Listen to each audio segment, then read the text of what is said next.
mysterious. You know, Santa Claus is a mystery. I think it's about faith, a loss of faith in oneself, faith in God. Even as a kid, I wondered a couple questions. How does he get down chimneys, number one? Because our chimney at my parents' house, there's no way. We answer that.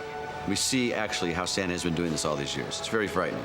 He called me out of the blue and said, "Darling, how would you like to be a virgin again?" The idea came about partially through a concept that I had, because this is the way we have our Christmases at our house. My wife's parents come, and there's 20 people. And her father smokes. And I just had this vision of him leaving the table in the middle of Christmas dinner and hearing a kind of a hope, joy, faith. This movie ultimately is about faith. Christmas, a holiday that has as many meanings as there are people in the world. To some, it's a time of joy, warmth, and togetherness. A time for trimming the tree, shopping for presents, and gathering for family reunions or parties with friends. To children, it's a time of dreams, of toys and Santa Claus and flying reindeer. To millions, Christmas is a time to celebrate the birth of Christ in a humble manger in Bethlehem 20 centuries ago. But to others, Christmas can be a time of loneliness and despair, of tension and anger and heartbreak. Christmas is all of these things and more, but no matter which traditions we observe at Christmas time, and no matter what our state of mind, there's a Christmas movie that reflects our feelings.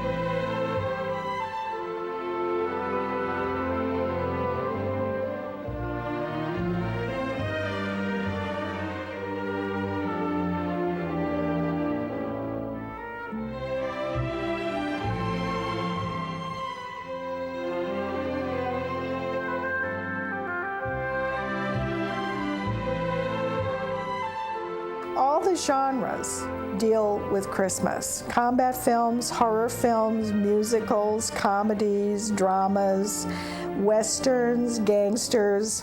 There's an aspect of Christmas that is dark, that is funny, that is warm, that is sentimental, that's musical. There's an aspect of Christmas that will fit in any genre, and that just makes it perfect for movie makers.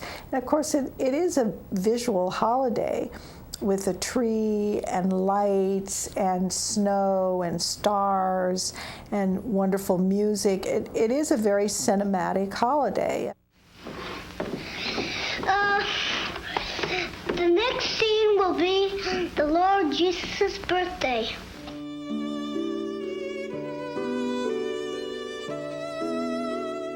In The Bells of St. Mary's, the sequel to the Oscar-winning Going My Way, Bing Crosby and Ingrid Bergman are watching a rehearsal for their school's Christmas pageant. This is Mary and I'm Joseph, and we're going to Bethlehem to see if we can find some place to stay.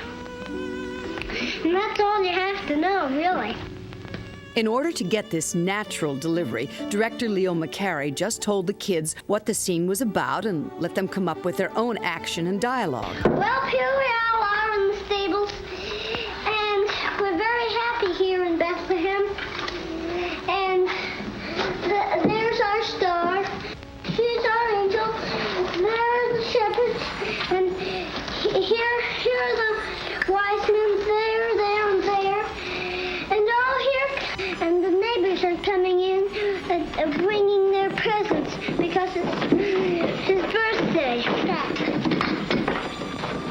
Over the past century, there have been hundreds of movies in which Christmas plays a central role. Some of the very first Christmas movies, naturally enough, celebrated the story of the very first Christmas. The famous Passion Play was produced several times in the early days of the cinema. One version was produced in the winter of 1896 on the roof of the Grand Central Palace Theater in New York City. The filmmakers had to transport their goats, camels, horses, and actors up and down the building's elevators. In 1912, the producers of From the Manger to the Cross went to even more trouble. Director Sidney Olcott took his cast and crew to Jerusalem to film the story of Christ's birth on the very ground where it really took place. Star of Bethlehem, also released in 1912, featured a cast of 200. It wasn't as authentic or as dramatic as From the Manger to the Cross, but audiences were impressed with its piety and with its special effects, such as this early double exposure. Nativity scenes have appeared in numerous films in the years since The Star of Bethlehem was made. But no matter the mood of the times or the fashion of the moment, they don't change very much. This event is always shown with reverence, even if the actual production of the scene is not quite so inspiring. I recall this donkey in the background that wouldn't shut up, so we had to keep reshooting it. And then the baby, Franco didn't like the way the baby looks, he'd go, and so we had 3 or 4 different babies, and that took hours. What took a long time, the actual shooting didn't take a long time. What took a long time was the setting up of the shots and the lighting and getting everything just right. And so the Nativity, it was quite easy for me because I got to lay there a lot. Monty Python's Life of Brian was filmed on the sets which had been built for Jesus of Nazareth. But even in this controversial comedy, no fun was poked at the birth of Christ itself. As the film begins, the 3 wise men go to the wrong manger. Ah! So you're astrologers, are you? Well, what is he then? What star sign is he? Capricorn. Capricorn, eh? What are they like? He is the Son of God, our Messiah, King of the Jews. That's Capricorn, is it? No, that's just him. Oh, I was going to say, otherwise there'd be a lot of them. By what name are you calling him? Brian! We worship you, O Brian, who are Lord over us all. Praise unto you, Brian, and to the Lord our Father. Amen.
When most of us think of great Christmas movies, the first ones that usually come to mind are the classic films from the 30s and 40s. The Bishop's Wife, Meet Me in St. Louis, Miracle on 34th Street, and of course, It's a Wonderful Life. It's a Wonderful Life. It's a Wonderful Life. It's a Wonderful Life. It's a Wonderful Life. The great thing about It's a Wonderful Life is it's not just about Christmas. It makes a perfect Christmas movie because it tells the story of an entire life and what it means, and it culminates at Christmas, which is kind of a time in people's lives when they reconsider their lives and everything they've done and what meaning it has. You see, George, you really had a wonderful life. It's interesting, isn't it, that so many of the most popular Christmas films are dark. They're dramas more than comedies. It tells us a lot about what the holiday season of Christmas really represents for people. Coming to the end of the year, going back home to your families, going back to where you were a child, rethinking everything in your life. It isn't exactly a time of great good cheer for most people. I don't want to get married to anybody, you understand? I want to do what I want to do. And you...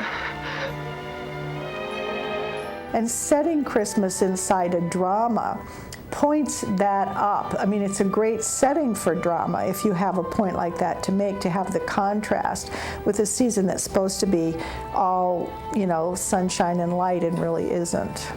An altogether cheerier classic is Christmas in Connecticut, starring Barbara Stanwyck, Dennis Morgan, and Sidney Greenstreet. It's a farce about a magazine writer who's famous for her tips about homemaking and cooking. A kind of 40s-era Martha Stewart. From my living room window as I write, I can look out across the broad front lawns of our farm, like a lovely picture postcard of wintry New England. In my fireplace, the good cedar logs are burning and crackling.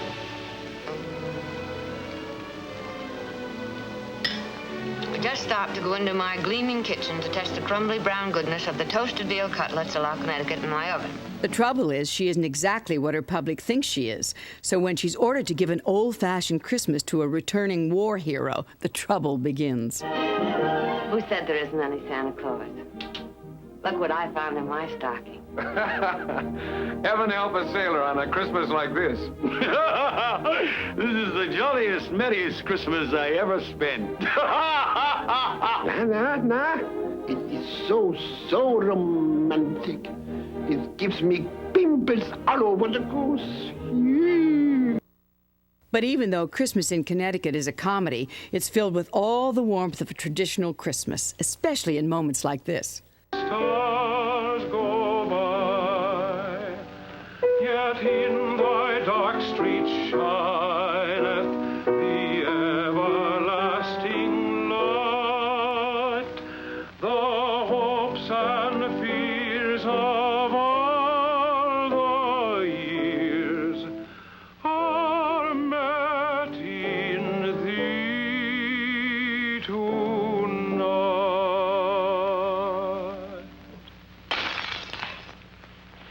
Sometimes the studios didn't want to stress the Christmas content of a Christmas movie. Just a minute, folks. I'm sorry. Can't go in without a pass. Oh, well, you see, we work here. That is, we just finished over there, now we... All right, so you're finished. There's no one stopping you from leaving. But you don't understand. We still have to make the trailer. Well, I'm sure you wouldn't want to stop us from telling people about a great picture like The Bishop's Wife. The Bishop's Wife is a memorable Christmas fantasy about an angel and the effect he has on a family in crisis. It's such an effective story, in fact, that it was remade in 1996 as The Preacher's Wife, starring Whitney Houston and Denzel Washington. I'm David Niven, and I play the bishop. And I'm Loretta Young, and I play The Bishop's Wife. I'm Cary Grant. I play... Oh, that's right. Yeah, wait a minute. What's the matter? Well, nobody's supposed to know what part I play until they see the picture. Then what do you need of the trailer? Well, we'd like folks to come in and see the picture. It's very fine, and it's quite the most unusual picture Sam Goldwyn's ever made. Oh, yeah. It's full of surprises. Oh, please. Well, if you put it that way. Thanks, Officer. But you'd never know that The Bishop's Wife was a Christmas movie based on this trailer. The studios believed that that might restrict audience interest or limit the film's commercial possibilities. That also explains this unusual trailer from Miracle on 34th Street. That's no good. Turn it off. Stop it. Turn it off. That won't work. It's no good. What do you make a trailer for? To give the public an idea of what kind of a picture to expect. But, boss, hilarious, romantic, tender, exciting. Make up your minds. It can't be all of those things. Mr. Schaefer, if you look at the picture... I don't have to look at the picture. I know you're wrong. Tender, exciting. Why, they're practically opposites. You've got to decide what kind of a picture this is. Is it a romantic love story? Is it an exciting thriller? Is it a hilarious comedy? Make up your minds. Now go to work and fix it up. Hey, Rex, how are you? Ed, how are you? Good to see you. How's the Ghost of Mrs. Muir? It's pretty good, honey. How's New York? Fine. Say, Rex, have you seen Miracle on 34th Street? Yes, saw the preview. I've never heard laughs like it in the theater before. Oh, is that right? Don't miss it. I was crazy about it. You really think we've got something, huh? I don't know whether the women will like it, but it's a great man's picture. Well, it's nice to see you, Ed. Got to get back to work. Yeah. See you later. Oh, I'm sorry. Ann Baxter, good to see you. Ed. How are you? I haven't seen you since the Academy Awards. Congratulations on winning that Oscar. Thanks, Ed, very much. Oh, say, Ann. Yeah. Have you seen Miracle on 34th Street? Have I? Ed, it's wonderful. Yeah, I understand it's a pretty good comedy. Comedy? Well, I suppose that's true. I had a million laughs, but the thing that got me were the tears in between. It's so tender and charming and warm. I don't know how the men are going to like it. It's a great woman's picture. Is that so? Okay, we're ready.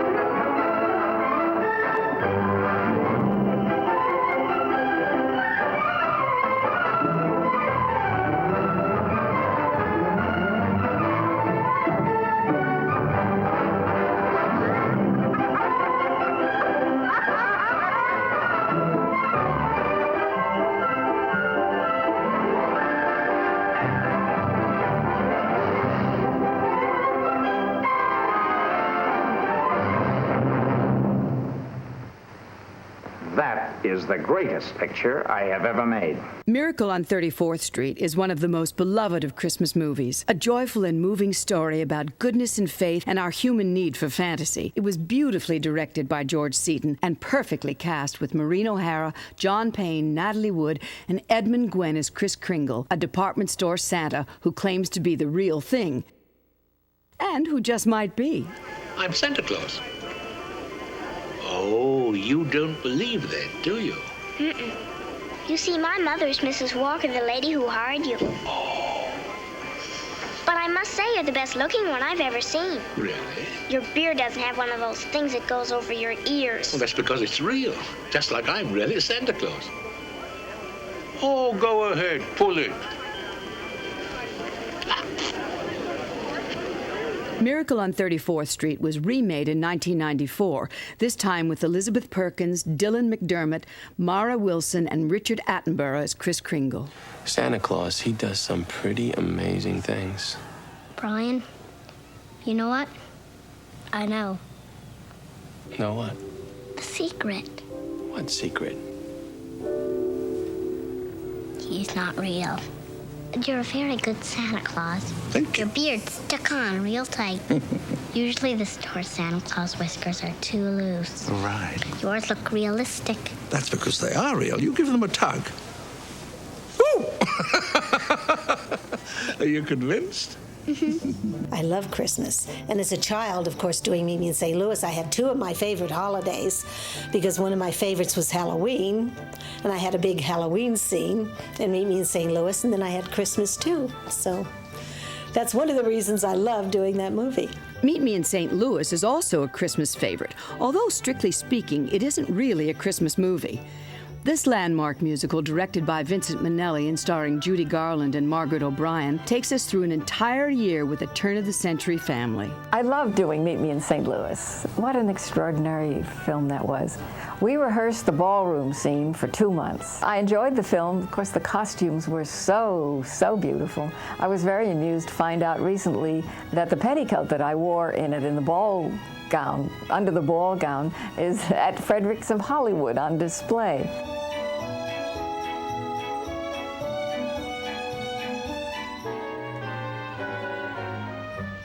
Have yourself a merry little Christmas. Let your heart be light.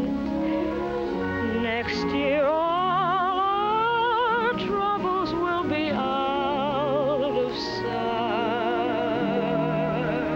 That was a very dramatic scene because the whole family was supposed to be leaving St. Louis, and none of us wanted to leave. And I especially did not want to leave my snowmen and go to another place for Christmas. So Judy was trying to make me feel better, and she was going to sing the song to me. But when she received the lyrics of the song, Have Yourself a Merry Little Christmas, it was not at all what she wanted. It was sort of like, this will be our last Christmas. We can't have a merry little Christmas because it's our last, and now we'll have to think of things in the past. And she said, oh, I can't sing this to little Margaret O'Brien, especially when she's supposed to be crying over losing her snowmen. and not being able to take them to this other city.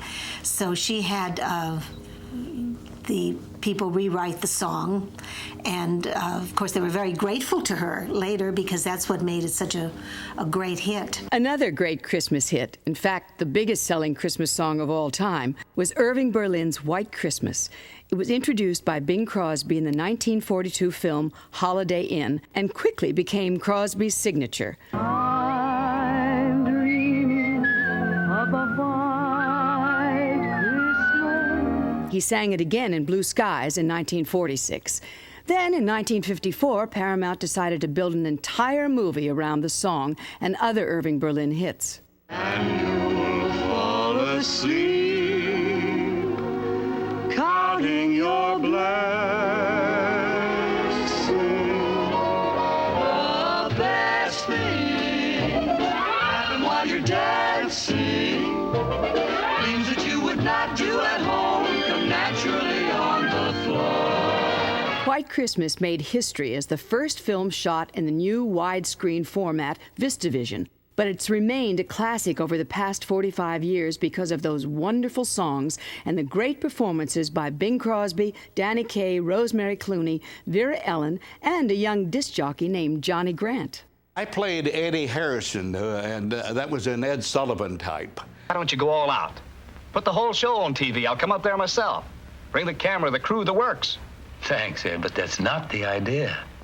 It's a great idea. Danny Kaye was only brought to White Christmas after both Fred Astaire and Donald O'Connor dropped out. But now it's hard to imagine the film without him. Danny Kaye's a very funny guy, and I laughed at his walk. He had a funny walk. He made Bing laugh the way that everybody wishes they could make Bing laugh, more than Bob Hope ever did. The sister who comes between me and my man. They hit him in the stomach with the fan, you know? Well, he started laughing so hysterically that he didn't want to use the take. Sister, don't come between me and my man. There are several good reasons why White Christmas remains so popular year after year. It's warm, funny, romantic, and filled with some of the greatest songs ever to come out of Hollywood. It's the perfect memory of Christmas past and a continuing joy for Christmases yet to come. I'm dreaming of a white Christmas, just like the ones I used to know, where the treetops glisten and children listen to hear sleigh bells in the snow.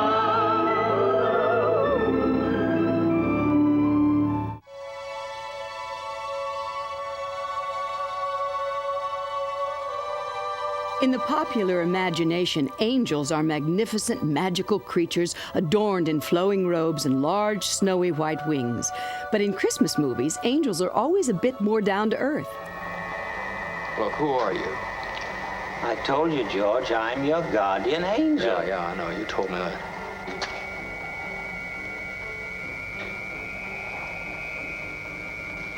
What else are you? What are you? You a hypnotist? No, of course not. Well, then why am I seeing all these strange things here? Don't you understand, George? It's because you were not born. Well, if I wasn't born, who am I? You're nobody. You have no identity. Oh, what do you mean, no identity? My name's George Bailey. There is no George Bailey. You have no papers, no cards, no driver's license, no 4F card, no insurance policy. They're not there either. What? Zuzu's petals.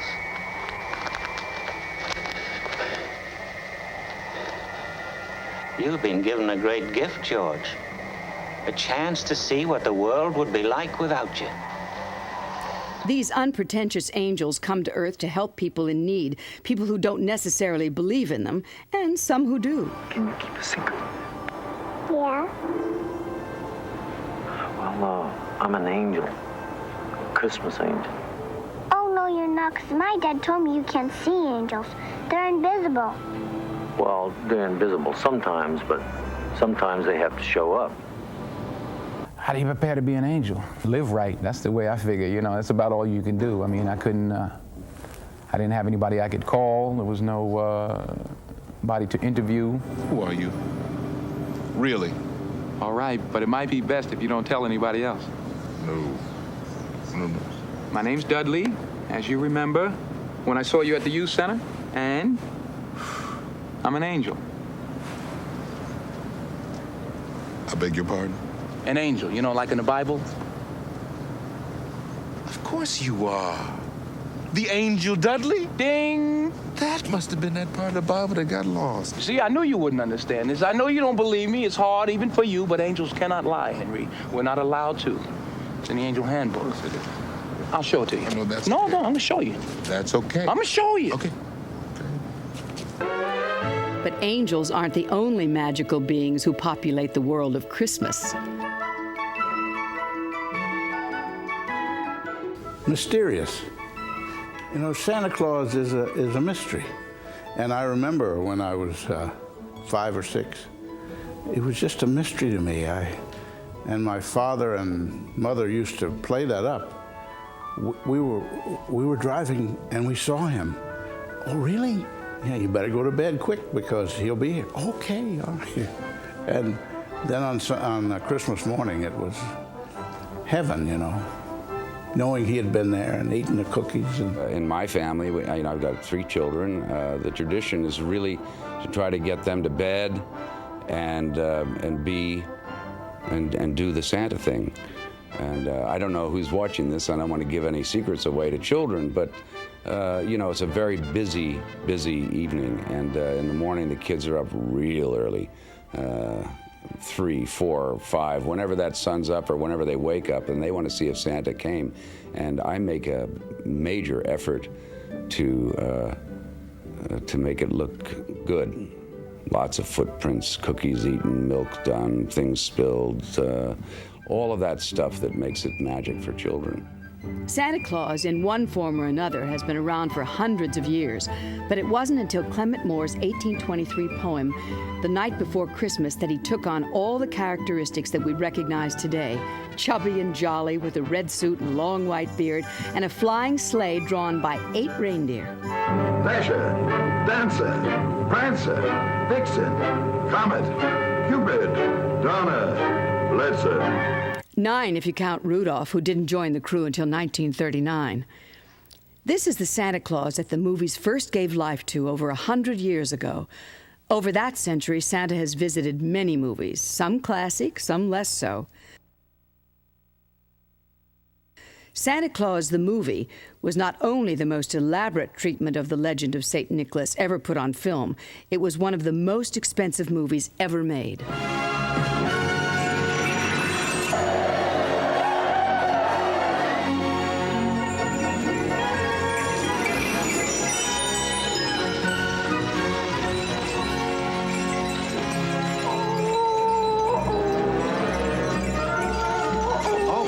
Donner, there's nothing to worry about. It's only flying. It's only flying. What am I saying? Oh, all right, boys, back to the right. Hey, that's the way. Yeah, at that time, it was the most expensive movie budget. It was $50 million, and that was a lot of money to spend on a picture. But they had animatronic units. They had real reindeer that I had to drive, and of course they were trained, and they had to train them for a year or 2 before. They had that unit, and then they had the miniature units, and Jano Swark, who was the director, handled all of that marvelously. But Santa Claus isn't strictly for children. In One Magic Christmas, a woman played by Mary Steenburgen has lost all hope. But through the help of an unlikely angel played by Harry Dean Stanton, she rediscovers the idealism that she thought had disappeared. Merry Christmas, Jeannie.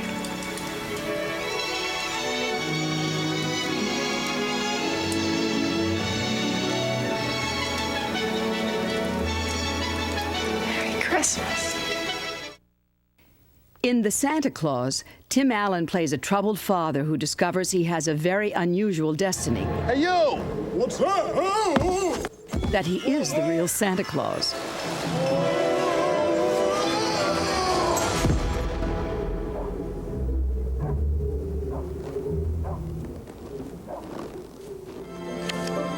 If something should happen to me, put on my suit, the reindeer will know what to do.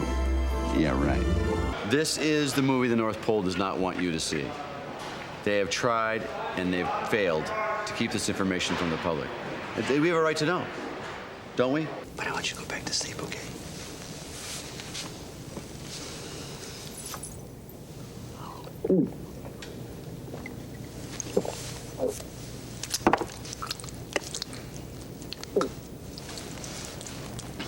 I think the milk's a little sour. It's soy milk. Huh? You said you're lactose intolerant. I did say that, didn't I? But if Santa Claus represents the happiest of Christmas moments, another classic character personifies its dark side.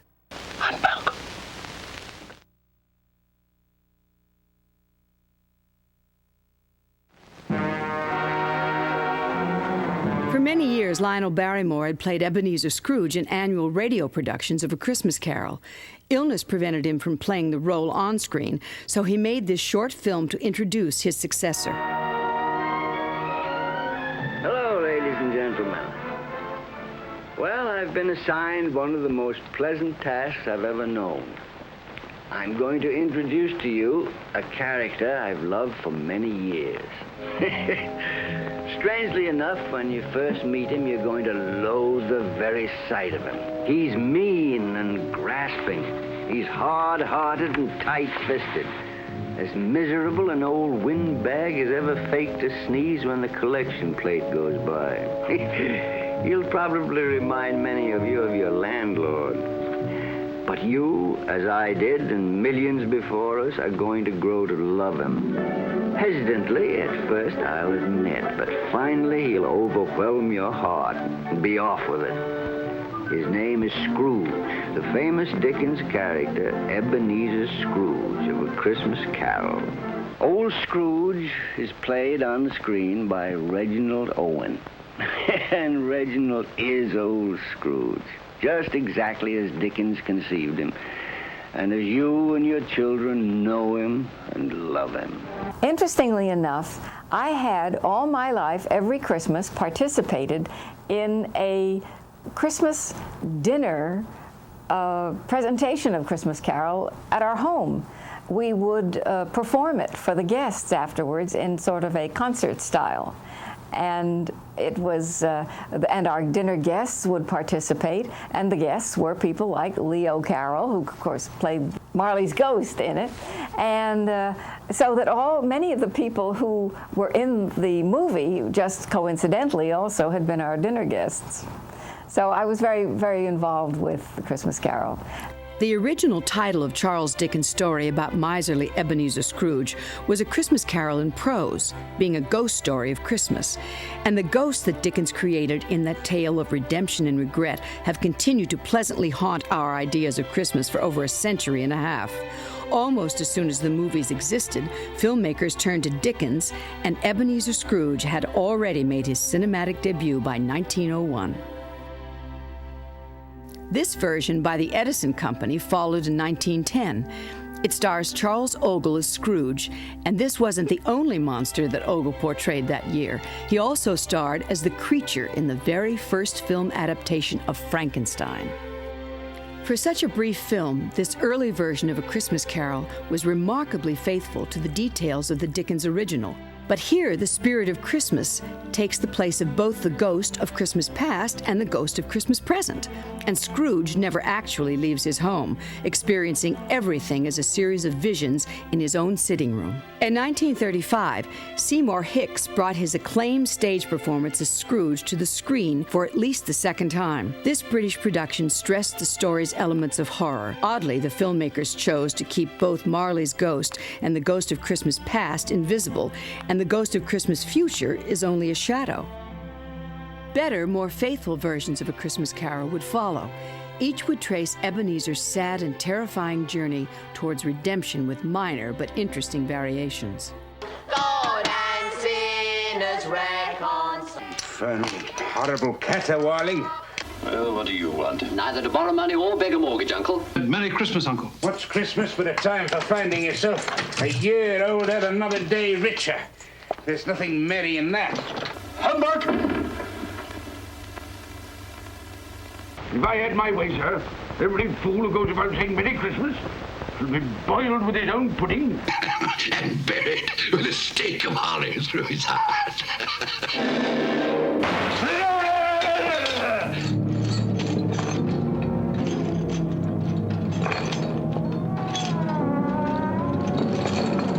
Who are you then? In life, I was your partner. I was your partner. Jacob Marley.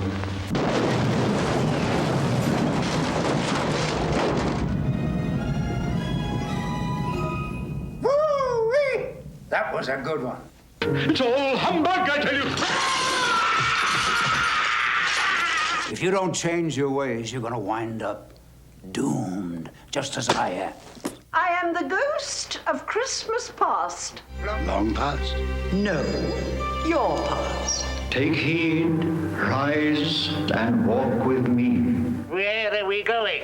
We are going to look at your childhood.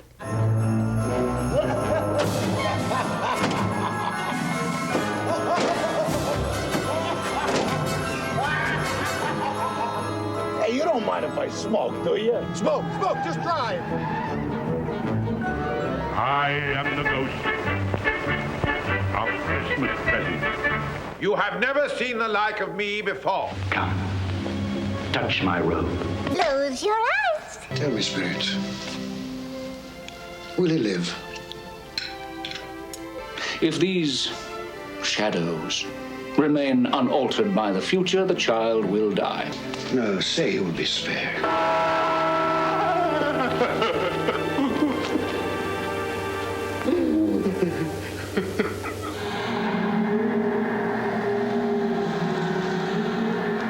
Then I am in the presence of the ghost of Christmas yet to come, am I not? Hey, back off, big man. That may work with the chicks, but not with me. My little child. Oh, Tim. My tiny Tim. Now, this is just possible future, right? I mean, this is doable. Men's courses will foreshadow certain ends. I accept it. But if those courses be departed from, the ends must change. Tell me to sow with what you show me now. What the hell's this that you're saying? What, that I've died? Why show me this if I am past all hope? Good Spirit, your nature intercedes for me and pities me. Say that I may change these things by an altered life. Oh, pity me, Spirit, pity me, and help me. Help me to sponge away the writing on the stone if I repent. And I do repent, I do repent. I'll make good the wrongs I've done my fellow men. I'll change. I'm not the man I was. I'm not the man I was. Spare me.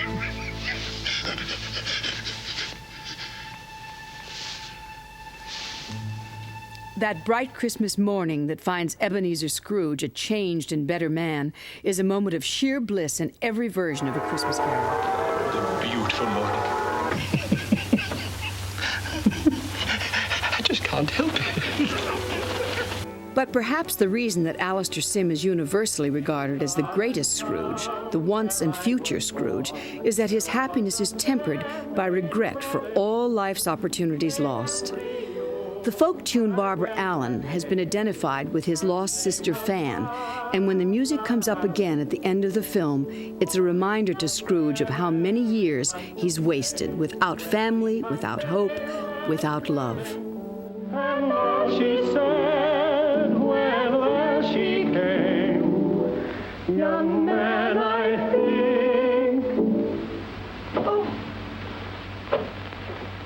Uncle Ebenezer! Is it too late to accept your invitation to dinner? Too late? I'm delighted, delighted. My dear, look who it is.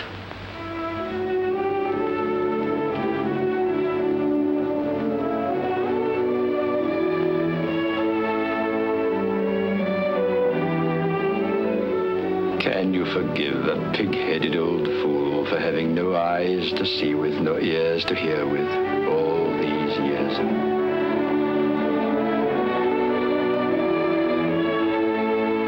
Bless you, dear Uncle. You've made Fred so happy.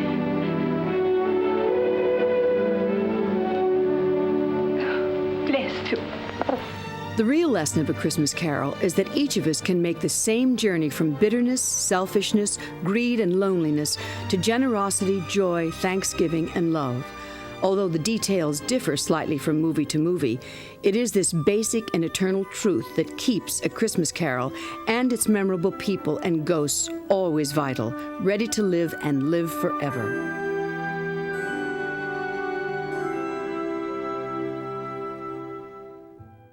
If the classic Christmas movies of the 30s and 40s concentrated on lessons of hope and the things that create the Christmas spirit, the best modern films about Christmas have to do with the stresses and expectations of the season.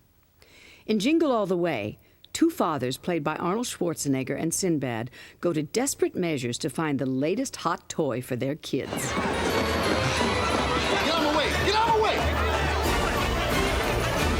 Booster? Who wants Booster? The Tillman dolls. They're all gone. The father in National Lampoon's Christmas Vacation is desperate too, desperate to create a warm and happy holiday for a deeply dysfunctional family. The idea was to bring to mind a normal American family Christmas, but with all of the possible things that can go wrong. Too much food, too much of the same food, too many people, arguments, all the crap that gets in the way of the religious experience, the sacred experience of the family being together. There's no question that Clark Griswold cares a great deal about making it a great Christmas. The question is, how shallow is he, and does he really know what that is? But in the end, it's not just about his paycheck isn't enough. It's about, did he give his family a good Christmas? Maybe because Christmas Present can be such a source of tension, we long to revisit the simpler, sweeter family moments of Christmas past, as in this remake of Little Women. It's Christmas Eve. Father wouldn't want us to be sad now. In heaven the bells are ringing, ding dong merrily the sky is ripping with angels singing, Gloria,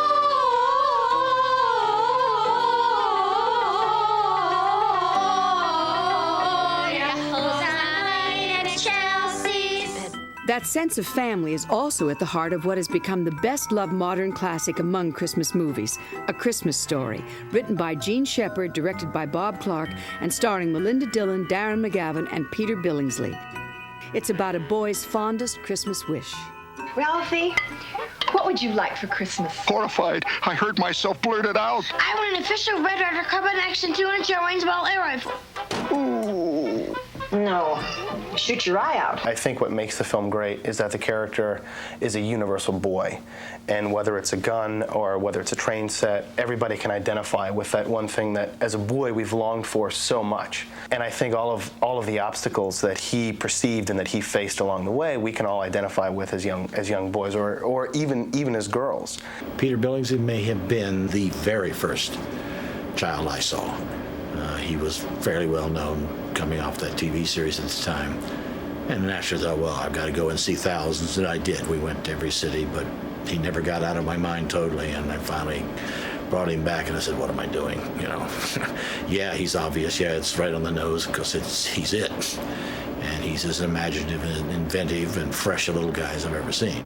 It was just all such a wonderful experience with Peter. He's such a delightful young man. He truly is. He's now about 23 years old, and he's a remarkable child. Well, certainly to shoot, the favorite scene was when we were in Higbee's and visiting Santa, because they had built this great sled for us. And so in between takes, during lunch, during dinner breaks, we were constantly sliding down this thing and trying to invent new ways to get down, much to the horror of Bob and Jean, because they were afraid we were going to break our necks.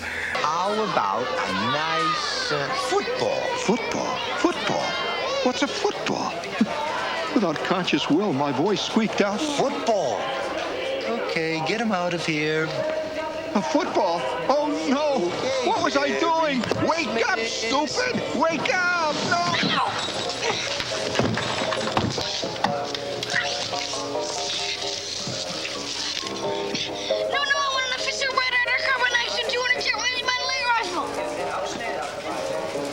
You'll shoot your eye out, kid. Come back! Come back! Don't leave me! Come back! The bell rang! What are we gonna do? I don't know. The bell rang! Yeah.